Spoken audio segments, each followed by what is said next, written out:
তেল গরম হয়ে গেছে, এখন আলু আর পটলটা দিয়ে দিচ্ছি তেলে।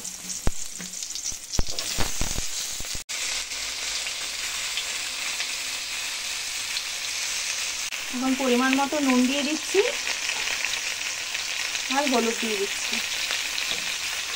আলু আর পটলটা ভেজে নেব, ভাজা হতে হতে সিদ্ধও হয়ে যাবে।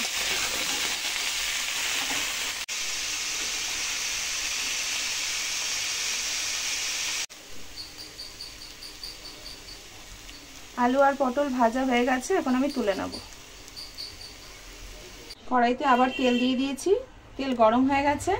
এখন এলাচ, দারচিনি, লবঙ্গ, গোটা জিরে, শুকনো লঙ্কা সমস্ত কিছু ফোড়ন দিয়ে দিলাম।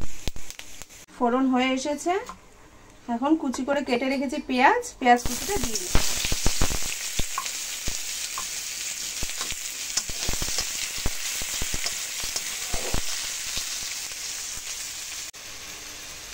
সামান্য পরিমাণে নুন আর হলুদ দিয়ে পেঁয়াজটা এবার একটু ভাজা ভাজা করে নেব।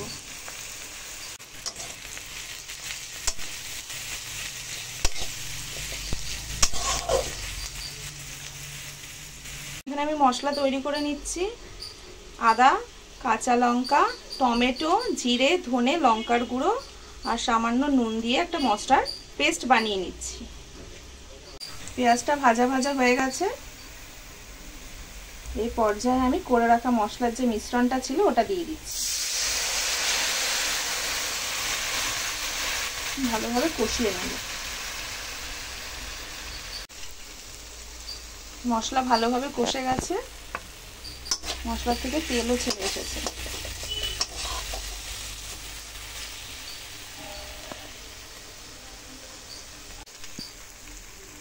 এখন আমি ভেজে রাখা আলু আর পটলটা দিয়ে দেব।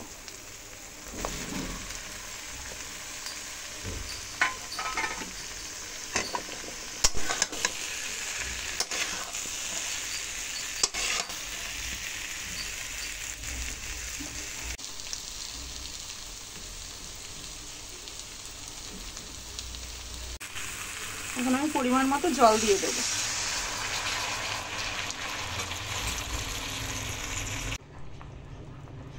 ঝোল দিয়ে দিয়েছিলাম, সেই ঝোল ভালোভাবে ফুটে গেছে। আলু, পটল এগুলো সব সিদ্ধও হয়ে গেছে। এই পর্যায়ে ভেজে রাখা মাছগুলো আমি এক এক করে দিয়ে দেবো।